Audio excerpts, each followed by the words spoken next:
Mike Bloxham from Frank Magin & Associates. He's returned to take over this unusual fireside chat with the Turner salespeople. Good morning, and welcome to the best session of the entire conference. Yes, give it up, thank you. All right, we will now wrap and go and have a drink. All right, if you're standing at the back, you really shouldn't. Patrick, etc., come forward, there's loads and loads of seats. And then you'll feel more embarrassed about leaving partway through, because I'll point you out.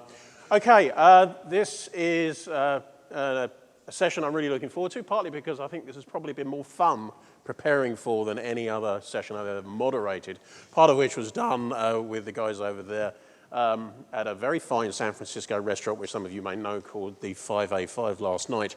And we were discussing some of the sort of philosophical angles that we're taking and that Turner's currently taking on this whole drive towards basically shaping the future of advertising in the light of the changes in the media landscape that we all know about. I mean, let's face it, for some years now, we've heard the rather blunt refrain that advertising is dead, or TV advertising is dead, 30-second spots on its way out, et cetera, et cetera, et cetera.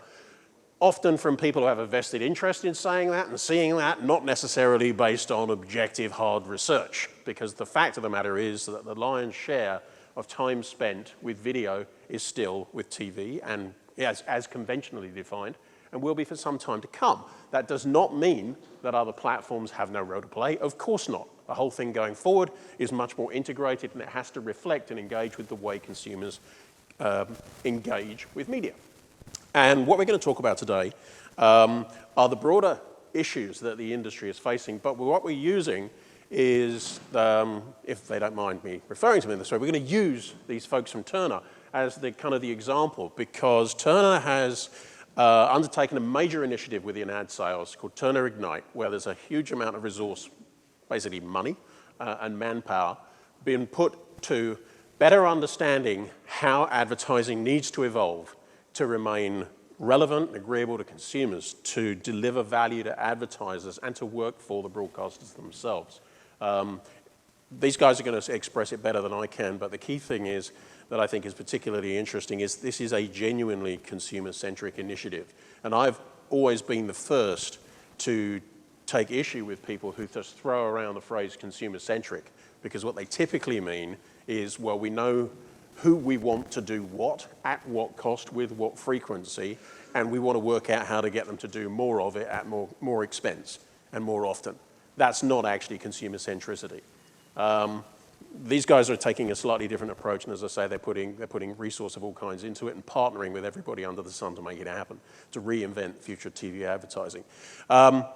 I will hand up, I've done work with Turner over the years, as I have with many other media players, and I was recently honored to be invited onto something called the Turner Ad Lab, which they will explain, where basically I and a group of others are acting in a purely advisory capacity, but those are brands, they're research companies like Nielsen and others, agencies, all the main agencies are represented, so it's a kind of a round table, a collegial approach to addressing this big issue of how do we reinvent advertising and the monetization of content in a way that works for consumers. So what I'd like to do first is kick this off with a video, which these guys have produced. Now, if this looks a little bit salesy, it is. That's why it was produced. It wasn't produced specifically for this event or events like it. It was produced for a more sales-oriented context. And then while this is coming up, if you guys want to come up and grab your places. So if we could run that first video, please. Thank you. Every brand has folks. A story to tell, a customer to engage, a conversation to spark. At Turner, we help you make it happen. We integrate our content creation and data solutions because it's the best way, the only way, to help you succeed in the world of marketing today. The result is advertising reimagined, more relevant, more engaging, and more effective in delivering the results that matter most to you. It starts with getting smarter. New data sets and advanced analytics make it easier than ever for us to understand your consumer segments, who they are, how they engage, where to reach them, and even what kind of content will connect with them most. In the hands of Turner's creative A-teams, those are powerful insights. Batman versus Superman. Dun, dun, dun, dun, dun. I got a date with a cheeseburger. Hey! Oh, you son of a... Fallout 4 comes out tomorrow. Oh, you got it, yeah. Oh, he's on fire! Morning, Mr. O'Brien. Oh, that sounds like the end of civilization. And with our powerful data solutions, we can put that amazing content everywhere your consumers are, so that our fans will watch, like, share, post, ignite. Engagement and influence are personal. We create personal connections between brands and fans, and we do it every day. How? We test, we optimize, we learn. We put that data to work for you, refining targets and activating across every screen. Launching in social, where we can learn and optimize, expand it out in digital, and then go big in TV, where we have the industry's leading targeting solutions, reaching your consumers with your brand story in a way that's personal and scalable. Ignite takes the media world's most premium portfolio with real reach, real fans, and real engagement, and helps turn it into a powerful marketing platform with real results for you. Let's start something. All right. Thank you very much. Gentlemen, you want to join me up here? What's interesting about this group is that we've got sales represented, we have data represented, and we also have content represented. One of our number recently sold a piece of content at Sundance, which is rather fine. And the fact that it all blends together in that way, I think, is quite remarkable in itself. But, you know, I've said enough about Turner Ignite. We have Michael Strober, Dan Riess here, who are co-heads of Turner Ignite. Why don't one of you guys jump in and express in more coherent terms than I, what is Turner Ignite, why does it exist, and I should actually point out, they all report, if you're looking at this and saying, well, that's a very male panel, it is. But they all report to and have their asses regularly kicked by a very powerful, very smart lady called Donna Speciale. So the female component is up here, looking down. One of you chaps, you want to talk to me about Turner Ignite. Why? Sure, hi. I'll take it. And thank you guys for sitting through the salesy video. I think it's salesy, but it does do a pretty good job of describing our strategy with Turner Ignite. It's why there's so many people up here, because we have everything from our data and targeting and analytics solutions all the way to our creative development solutions and social. Mike and I had the team. Mike is sort of on the data side. I'm sort of on the content side, so I'll explain my role and my team. Job is to, I'm the EVP of Content Partnerships. So that means any brand partnership that happens with Turner, with a brand doing something with Conan O'Brien or Adult Swim or the Impractical Jokers or CNN Elections or any of the things that you might see run through a team that we have called Content Partnerships. And that expands out to include working with any of those teams I just mentioned. It includes Otto Bell, who's our VP Creative Director of Courageous, which is our brand studio. Otto's also a Sundance filmmaker and a creative extraordinaire. It includes Frank Cavalance, who oversees our social capability, which is any of the partnerships that we do now with clients. We usually extend into social using similar data and analytics that you saw up there. And then I'll hand it to Mike. We work hand in hand with these guys. I think the video described that. The key is not to have data on one side and content on the other and kind of not be working together. I think social is the most critical place right now where they come together, but we're starting to target across all the different platforms. So we're all one group, so that we don't have separate competencies. We have different capabilities all within one area so that advertisers can come to us and we can structure a partnership in a very unique way. Hand it to Mike for a second. Good morning. And as Dan said, you know, the overarching mission for Ignite is to help the industry reimagine television, really with the consumer at the center of our decisioning. So a lot of the solutions that we're creating are really focused on next generation capabilities. I work more on the data side, as Dan referenced, with Dan Aversano, who's our SVP for Ad Innovation and Programmatic Solutions. And as Tracy mentioned in the beginning of the conference and what Mike said, this is just such an amazing opportunity in this landscape to really kind of engineer and create the new landscape for television and what it means to marketers. And so we're very excited as a unit within Turner to help kind of usher and guide that. But we know we can't do that alone. We really do need to lean on the support of other folks like Mike and Megan and the industry, both our marketing clients, both academics. Those are largely the help of what we're doing with Turner Ad Lab. We also formed a client council. So we take this very seriously, that we are at a point that I think the industry is looking for answers. We don't have them all, but we are certainly committed to trying to help usher in that new time So for our business. one thing you guys have done, and you sort of led the way on this, but others have rapidly followed, including NBC and Viacom and so forth, is reducing ad load in certain parts of the portfolio. So the number of commercial minutes viewers sit through in programming has been lessened. And I know that was a measured decision. You did research around the effectiveness for advertisers on that before we took that step. How much do you think that is going to become more the norm? And how much further are you prepared to go? I mean, is it about moving ad pods around and playing around with 30-second spots in different ways? Or are you prepared to, throw the baby out the bathwater and see if it gets up and walks away and turns into something else? Bizarre analogy. Interesting analogy. Go, little man. No, I'll take that one. So we'll start with the sort of changing pod of today. The TV ad pod is in pretty rapid change, and we can talk about what the things that consumers will actually see that are different, and then the things that are happening sort of underneath that that will make the targeting and the things that they don't see very different as well. So I'll start with what they see. So what you guys may have seen is a lot of discussion about the ad pod, and one of it has been cutting ad loads, right? So stepping back just a little bit, when you look at how the TV industry has grown, it's been rapid and it's been amazing. Some of that has been, though, because the amount of commercial time within any given hour has grown, certain networks more than others. And that has combined with a consumer experience where they don't need to, they have non-ad supported platforms now, like a Netflix or a Hulu or an HBO, that they don't actually need to get at least some portion of their TV fix in places where there's ads. Now that they're used to that, they're kind of looking at ad-supported networks and going, this is kind of lame. Like, there's just way too much commercials in here.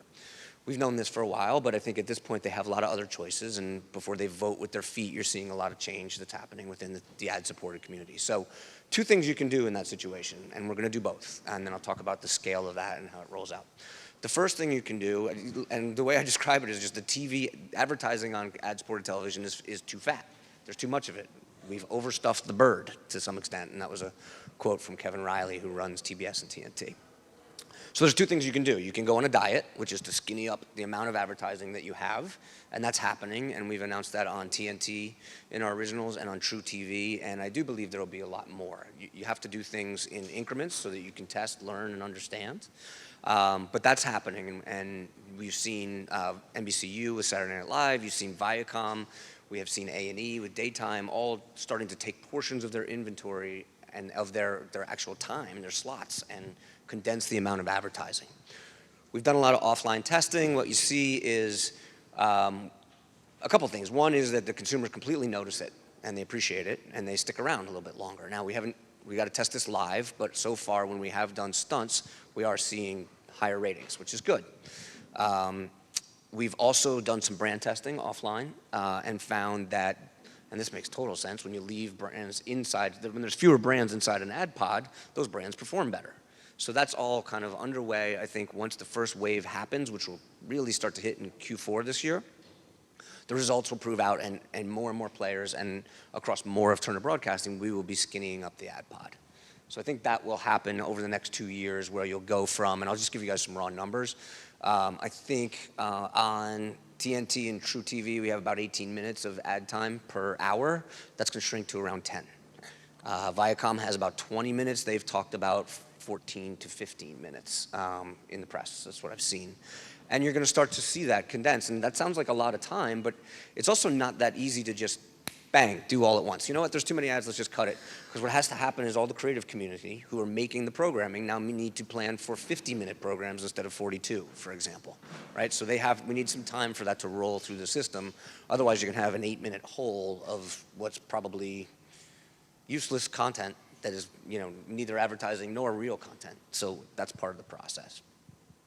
The other part of the process, which, and Otto can speak to as well, is we believe that it's time to bring branded content that's happening in digital and social in a much bigger way to television. And I'll state it simply, and we've We've replaced about 2 hours of ad pods across every single one of our networks. We've done this with actual branded content pieces. So we basically yank out a full ad load pod, which is about 4 or 5, sometimes 6 ads. We pull that out and we put a 2 to 3 minute piece from a brand in there. Some of it's produced by the brands because they're making great stuff in social and digital, and they're basically leaving their biggest weapon back in the garage. When you're trying to make sure people see your brand and understand the story that you want to tell and see it as different than just someone who advertises at them 24/7, what's happening is brands are doing a 2-minute piece that's fantastic, and then they're cutting it down to a 30-second piece, which isn't fantastic, and they're putting that on the best advertising machine in the world, which is television. So with the biggest emotional impact and all that. So what we're suggesting is, guys, take the content that you're making and use it to tell your story differently, and we've seen results there too. I don't want to bore you guys too much, but we've seen ratings hold up. So on any given moment when you're watching television, if you're watching ad-supported TV, if you looked at the ratings line, you'd see the show start, you'd see the first ad pod happen, and about 12% of the audience goes away. Some of it comes back, next ad to the next segment of the show, next ad pad, you have another drop. That's what happens in any given ad-supported show. When we start to put branded content in those pods, you see a much better lift. They're losing only about half the audience that a traditional pod would lose, this is important. This is, when you step back and look at how inventory is being constrained on television. Ratings are going down. There's not enough inventory for buyers who want TV. Price goes up, and all kinds of screwy things start happening. So what we're doing here is we found another way, besides cutting the load, to lift the amount of supply. From a brand standpoint, you've got all the brand benefits that you might want, including intent to purchase increasing from these pieces, especially when you add them to a 30-second spot in the next pod.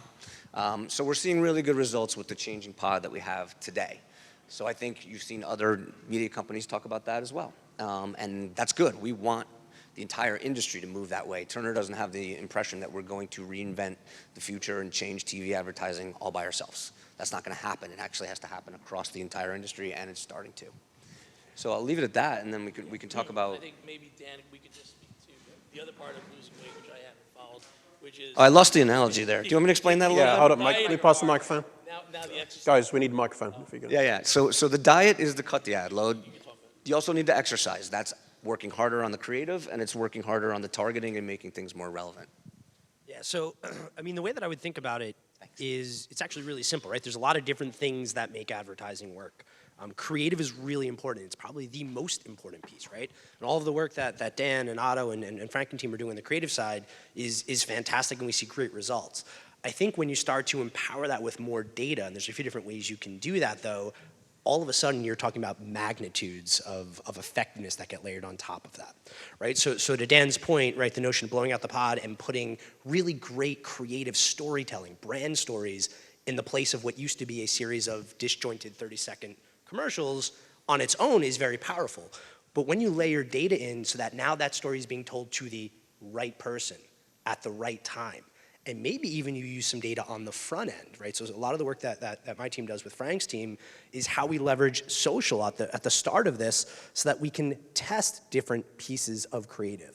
Maybe I have 2 different versions of a 2-minute piece of branded content that I've created. Well, the beauty is with what Frank does in social, we can very quickly start to test that with different audiences within social to understand this messaging works better with this audience.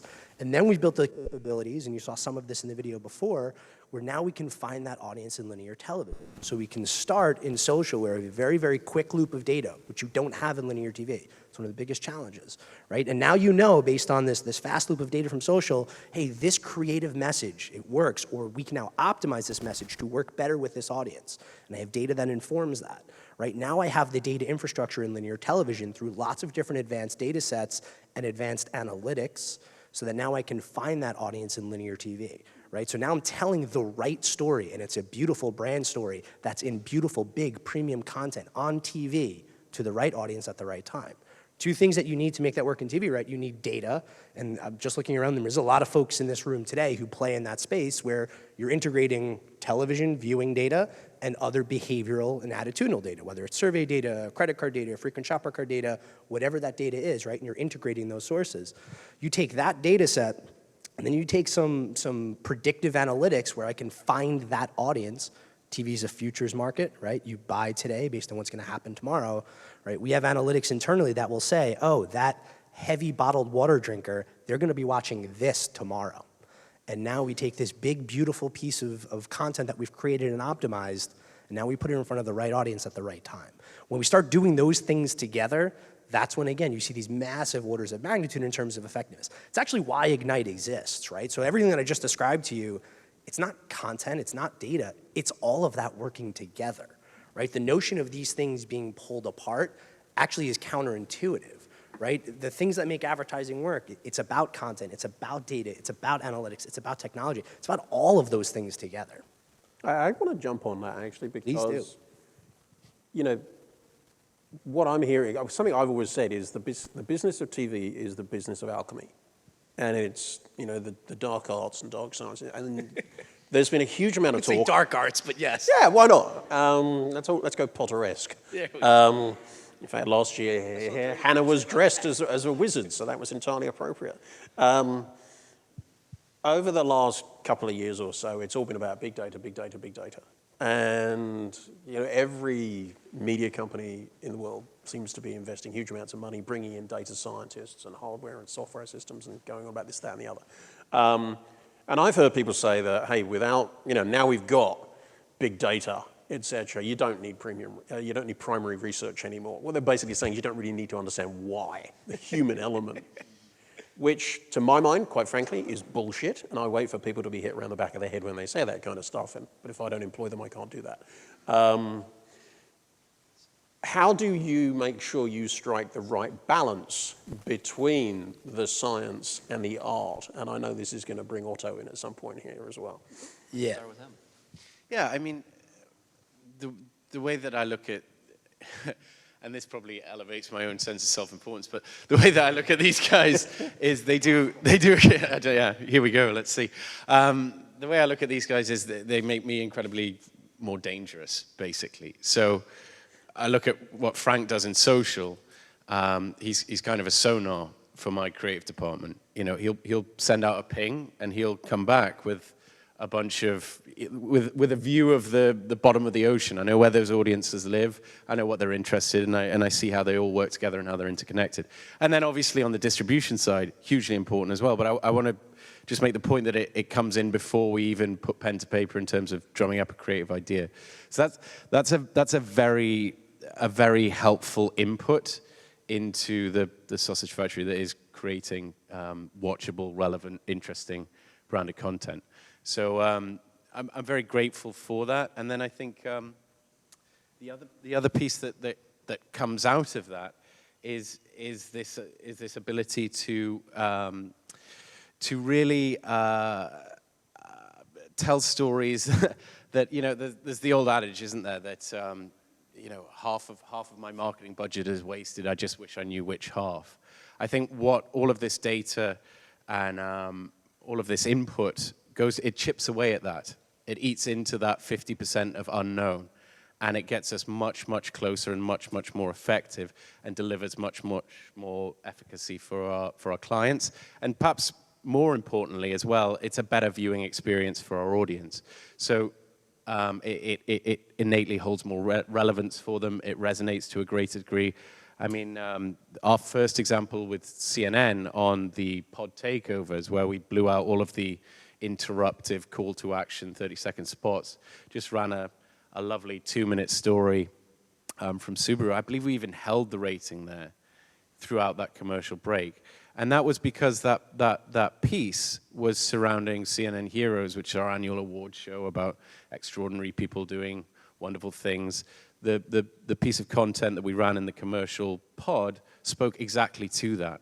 So what you had was a perfect storm, which felt elegant and in keeping with the editorial which you just enjoyed.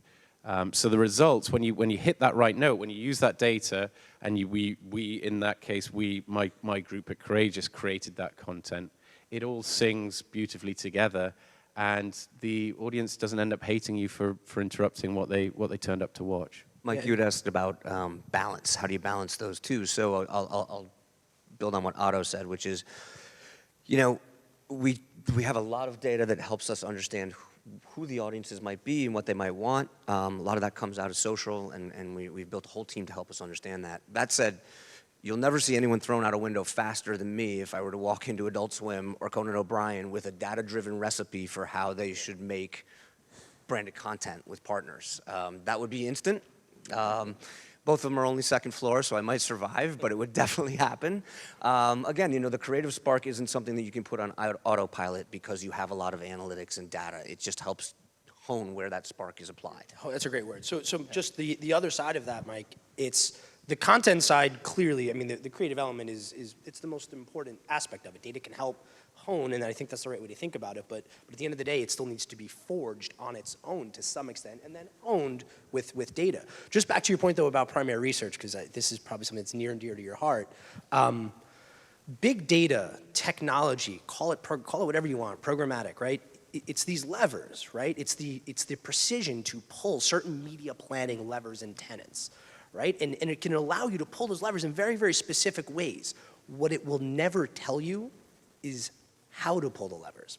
And you mentioned a word before that's the perfect word, why, right? So I'll translate this back to the CPG space, right? So in the CPG space, right, AC Nielsen got their business started building one metric. It was called market share, right? This is what Arthur C. Nielsen did. He went out to all little shops way back in the day and said, tell me how much you sold of this brand, of that brand. And he put it all together and he built a metric called market share, and he sold it back to all the manufacturers.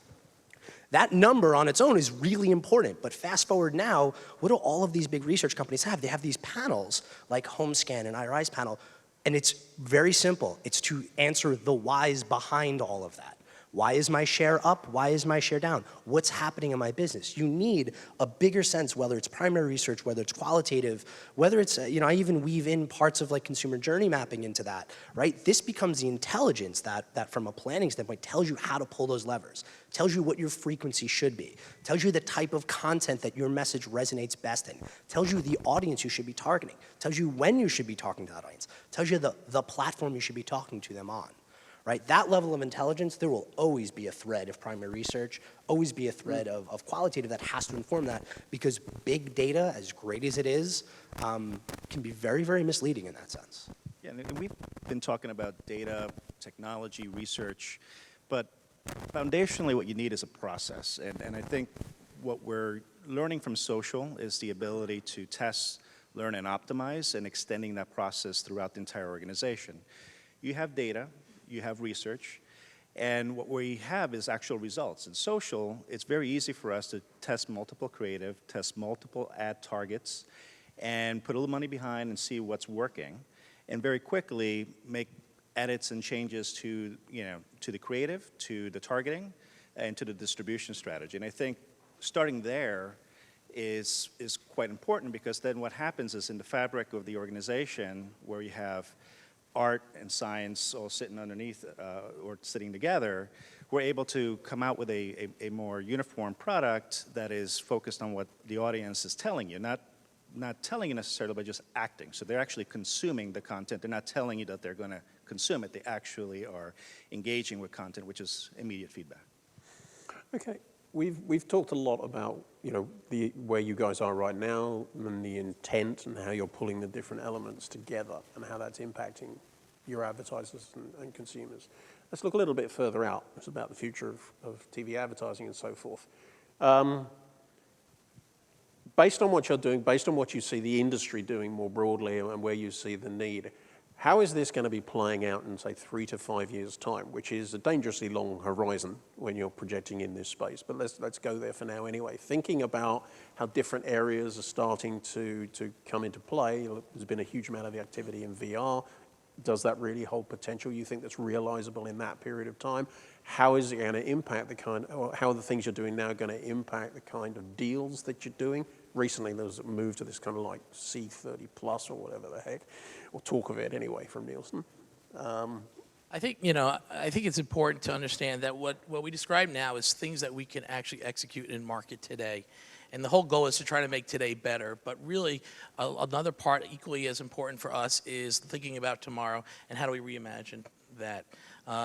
When we sat out with the Turner Ad Lab, we asked the question to the members, what does advertising in a television experience look like in the year 2030?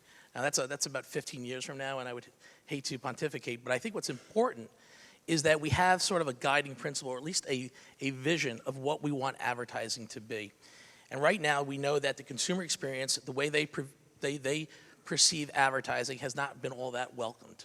That's why we have ad avoidance. So the first thing we realized is we need to find a way to make advertising welcomed to the consumer. It needs to be helpful, not interruptive. So what we wanted to do is start establishing certain principles that we think both the viewing experience and the advertising needs to do, because it also needs to also be highly effective. So we put that out there, and it's no different than I think the way the auto industry has approached the autonomous car. You don't see them driving out here in maybe the Bay Area. You probably do more than you see in New York, but they're not prevalent. But there's a clear vision of where that industry is heading. I think we need to do a similar thing with the advertising, and I think that's part of the mission of Ignite, as well as the purpose of AdLab. So I do think there's going to be a lot of change. I think, again, taking a consumer-centric approach, we have to start with the need state of the consumer, what they want, and understand why they're motivated to engage in our content the way they do. I think about what Dan is doing. I mean, he's doing great work around audience targeting. Largely, that's centered around behavioral data. That's leaps and bounds ahead of where we've been before as these data sets become more prevalent and more available. But what about the emotional data sets? And I think that's another area that we can add on to it to try to get into more of the mental state and the need state of consumers. So all these things will evolve. You mentioned VR. Otto's here. I mean, he's played in that space, and that's really getting heady. But you want to take that, Otto? Sure. I mean, it's a good point. Your analogy is a good one. That we are maybe a number of years away from the car that drives itself, and we all kick back and relax. But we do have cars that park themselves now. We do have little features of that future vision, which are already coming on stream. And I think, the kind of content that we try to create at Courageous has a similar kind of utility for the user, for the audience, right? We are helping them, helping them achieve something, get to A to B quicker. It informs them, it educates them, it has relevancy to their lives. So in that sense, some of the work that we've been doing, it's not creative. I'm the odd person out at Courageous. I have a background at an ad agency. Everybody else who I've hired, all 20 of them, come from an editorial background. They're all Emmy or Murrow-winning video journalists, or documentarians, or motion graphics artists, things of that nature. And what that allows us to do, I think, is find a narrative hook or some kind of editorial relevance that will resonate with our audience, that will be either of utility to them, or it doesn't even have to be that worthy. It could just raise a smile, right? It could just be something that brightens a day. And that is all pushing towards, along with the data, this nirvana this utopia that we all want to see, which is where advertising is additive to your daily experience. It helps get you there in a more wonderful, in an easier way. On the VR side, I think we've got a clip of. Can you run that video? Thank you. Yeah, Very short video. This is our first VR piece. We did this. We're actually on location today in a train yard, filming our first branded piece. But this was our first go out. This is in Times Square, obviously in New York. This is called Pickpocket 360. A lot of my problem with early VR is, it's kind of like unsatisfying sex in a lot of ways. Do you know a lot about that, Otto? Yeah, I don't know anything about that. Tends to last for about 10 seconds. Yeah. There's kind of a novelty factor, but ultimately it's unsatisfying, right? Somebody puts on the goggles, they're on a beach, they take them off. Fine, that was cool for a bit. But what we tried to do here with Pickpocket 360, I hired a gang of pickpockets and a troupe of dancers, and we tried to gamify this nascent medium. So in this one, you literally have to it's 6 robberies in 60 seconds through 360 degrees. And as the user, you're given a sense of agency. You are thrown into a story, and you are asked to try and spot these pickpockets, these robberies happening around you. And it's that sort of injection of storytelling and that sort of thoughtfulness about how we use these new tools, be it data, be it virtual reality. How do we use those in a way that will keep people engaged, that will brighten their day, and will also, communicate a brand's objectives or meet some marketing KPI. Those two things, in the same way that data and creative should not be separated. It's not wrong to think that marketing objectives cannot live alongside, content can be great content as well. Well, I think that's an important point, because a lot of the time we hear about brand integrations, branded content, and there are some pretty crass examples of it. Terrible. And I think that's what a lot of people have in mind when they think, or when they hear people saying, yeah, we're creating a load of branded content. So they say, oh, great, there's going to be something where the people... Oh, you're going to give me a long ad. Yeah, it's all this bullshit, which I really is very heavy-handed. And it was Owen Efron, great research icon, who basically, so I'm going to paraphrase here, but he basically said, if you're aware that it's happening, it's not working. But if you're not aware that it's happening, it's not working. And that's the great challenge of it, it's getting that balance. And we hear the term, at this conference in particular, I hear it more than anywhere else, people are talking about storytelling. And you're talking about storytelling that isn't about, it seems to me it's not brand first storytelling. It's narrative first. Well, I think there's a couple of acid tests, just anecdotally that I like to apply to any kind of branded content creative development. And the acid test being, look, is it an important enough story to tell? And is it harder to tell that story without mentioning the brand? Is the brand truly intrinsic to that? And if it's a worthwhile story, if it has merit, the brand should be somehow inextricably involved in that story in a way that is, it kind of elucidates, it makes it clear why that story is being told. So, if you pulled out the brand, would that story fall down? Would it be harder to tell? If so, then you're probably onto a good thing. Although, you can play with that. Red Bull has done such a lot of work in that space now that you could, they are the exception. They built off it's like quoting the Super Bowl. They developed, anomalously, I think, they developed off the back of a sponsorship, a wholehearted commitment to sponsoring an industry which paid off neatly so they for positioned them themselves. because they had cameras kicking around at the time. So, By the way, I'm going to open this up to questions, so we're going to keep talking, but if you want to put your hands up, then as and when, if I spot you.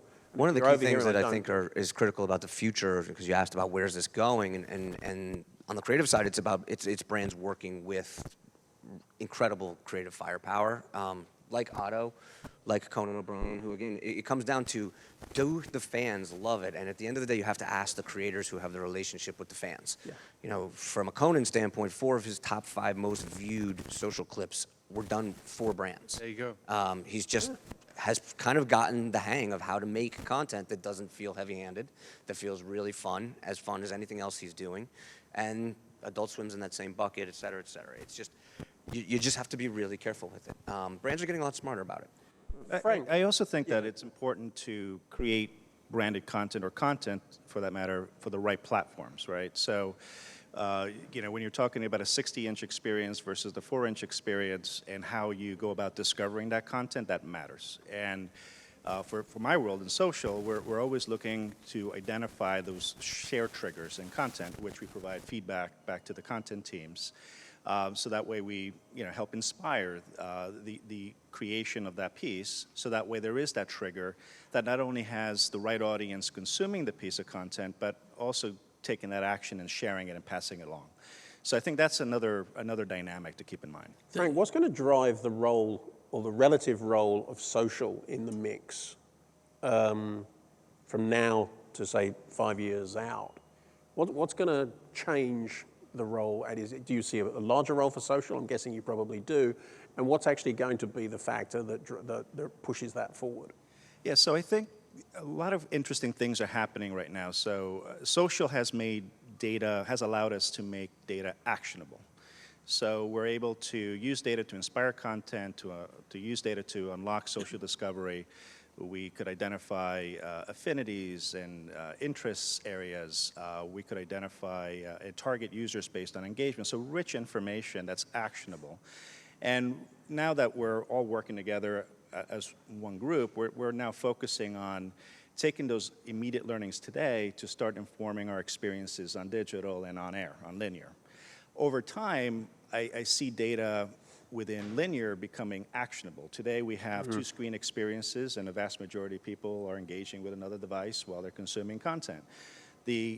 On linear. The challenge is that data is sitting in another repository. It's not immediately accessible, and it's not in a form where it's actionable. So I think over time, as more and more data is made available around linear experiences, many of the practices that we are now testing today in social will extend over to linear. Yeah. Look at live. Live is a phenomenon, and new features are going to be rolled out by the social networks where we're going to be able to promote it, and you're going to have live VR on social networks. There's a rich amount of data and experimentation that could happen now to inform what's going to happen in 5 years. That synergy is so key, just to build on that for 1 second. The notion that social and digital and linear get pulled together, right now they're planned so siloed. Right? And we see it all the time. Different agencies even. Not in different agencies, separate functions, separate everything. I mean, Frank and I see it just the more time that we spend together, the more shit ends up on one of our whiteboards mapping out how social data ports into digital, how it ports into linear, and then back, and how we start to optimize here and then expand here. And it's all going to just start to... And I would just take it even a step further. Again, as this is the TV of tomorrow, think about the consumer journey and think about all the multitude of touch points now that are going to happen with the Internet of Things, connected cars, home automation. Brands are going to need to figure out how to navigate those new landscapes in ways that they can now, in a personalized, contextual, relevant manner that's helpful to a consumer, get their message across. And I think, so starting with linear and digital and social, and then think about what's to come with the Internet of Things and all the other. In 5 years, we're going to have to figure out how to advertise in the car. Right. There you go. Yeah. Charlie, question over there. If we wait till the microphone gets there. I'm sure lots of you have questions you'd like to ask of these folks. Hi, Charlie Buckwalter with Symphony Advanced Media. We're in the business of focusing on Live 35 ratings and tracking SVOD shows and all that. And the reason we're doing it is many of the broadcast and cable companies have been kind of frustrated that the current and historical Nielsen rating doesn't do justice to the way people are consuming now. And they're leaving a lot of money on the table, and it's hard to monetize, beyond the L3 or the L7, out of home or whatever. So I really appreciated, Dan, what you were talking about the two things you're doing, but it kind of struck me as being kind of in the C3 category. Could you talk a little bit about how you're going to be making money and be able to sell effectively as you look out over time? I know DAI is out there, but it doesn't seem to really have taken off, and it doesn't seem to be as consumer-centric as it needs to be. So I'm curious to get your thoughts on that. Sure. Yeah, I mean, I think Mike should, maybe Mike, do you want to take that? I mean, the key thing, one of the key pivot points for television is addressability, right? When we have actual national addressability and DAI across all the different platforms that's standardized, which is probably not that far off, but I think that is an accelerant to all the things that we're talking about. Right now we are sort of stuck in, we're not stuck in C3 mode though. I think video on demand, TV video on demand, for example, is a great place where we're doing tons of branded content. Again, it doesn't necessarily matter to a sponsor of a show when someone's watching that. There are a few categories where it does. But if they're making content with someone in the show or around the show, they want to be there whenever someone's watching, and we're actually able to monetize that now. Do you want to talk about the rollout of addressability on TV Spectre and where that goes? Yeah, I mean, a lot of people in this room probably know that better than I, but I mean, we are very much focused on an IP delivered world. We're now in the process of moving a lot of our content to the cloud so that we can not only have, be able to make it delivered in an IP stream, but also have multiple playlists of a network. So Cartoon Network could be potentially created in 5 or 7 different forms, and depending on the household. If it's just kids occupying, boys that are in that household, they get a different feed or a different look of Cartoon Network than say a household that has just girls. It's the same brand, but just has a different experience to the consumer, to the viewer. So I think that's one example. Along that ride comes what we do with the marketing and the advertising.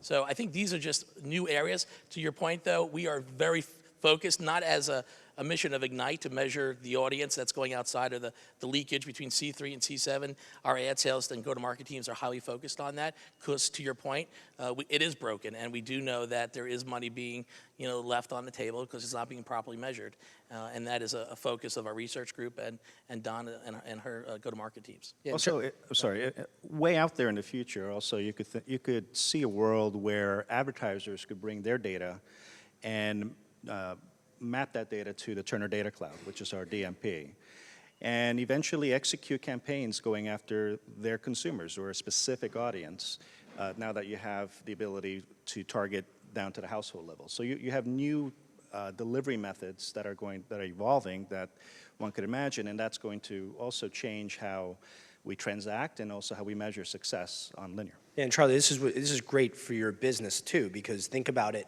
Today, you have 99.99% of television buys guaranteed essentially on a Nielsen C3 metric, right? We've now aggressively pursued non-Nielsen guaranteed deals. We've executed them already. Our stance is going forward. We will be and will continue to be data agnostic in everything that we do. And we actually see a world in the future where there is not one currency, where there is multiple currencies. So to Frank's point, we might have a deal with a financial service company that comes to us and says, actually, I want to use my CRM data that sits in Acxiom, and I'm going to stitch it on top of Symphony AM data. Whether that's a direct match, whether they fuse it, however they integrate the data, as long as our research department, so Howard Schimmel, you know well, right? So as long as Howard vets the data set, we can predict the data, we'll do business on that data. And within that, I'm going to go crazy with formats as well. So, I'm not in the business of making 30-second commercials, nor even 2-minute case studies. We are already in VR with holding our first conference this August, which is going to be live streamed. It's going to be cut up and filmed and distributed in 100 different ways across TV, across our digital platforms, and through social as well. So what this brave new world that's emerging affords is a whole new cacophony of different types of formats and different kinds of products that we can we suddenly have permission to go out, create, and distribute. I think that's one of the interesting themes that underlies everything that I see going on with you guys, and I'm sure in different ways it's happening with other players as well. And it is the willingness to kind of just like unbundle everything. There's nothing that's taboo. Yeah, you've got to, okay, there's Wall Street and you've got to generate the revenues and you're not going to mess that up and you're in the middle of upfront negotiations right now and you're still going to pull billions out of that. But, nothing is sacrosanct. And I think that's really interesting, and it's what this conference is all about as well. Whether it's about new formats, whether it's about reformatting the way you use your intellectual property from the different networks, it manifesting itself with brands around it in completely different ways. That, personally, I find very exciting as well. And I think there's a point to that, actually, Mike. It's nice that you noticed. We have a new CEO at our company, John Martin, who came in after we had Phil Kent, who served in that role for many years. And he came in at probably one of the toughest times, and he quickly understood what was happening in the landscape. He was formerly the CFO at Time Warner, and he actually created a mission that I think we all hold very well, which is our new mission is to be a consumer-first, data-driven, next-generation global media company. And what's interesting is that every corner of our company understands that underlying mission. And so whether it's in technology, whether it's in research, whether it's ad sales or marketing, and the content itself. As Dan mentioned, Kevin Raleigh said we overstuffed the bird. We all have a hand in helping reshape this future. And I think that underlines the culture that is permeating within our organization that's giving us that ability to try to be bold and think differently and go challenge some of the conventional orthodoxies and leave no stone unturned. That sounds to me like a pretty good line to end on, plus the fact that somebody's over there holding up a sign saying close. I'd like to acknowledge the gang. I would also like to point out that you've probably heard the best quote of the conference, which is that VR, a lot of VR has been like bad teenage sex. But feel free to try and find something else which is better than that as we go. That's a tweetable moment, by the way. Yeah, that is very... Where's my Chromecast? That's the sexual tension you were looking for this morning to get there going. All right, thank you very much, folks. You give a hand to our clients here.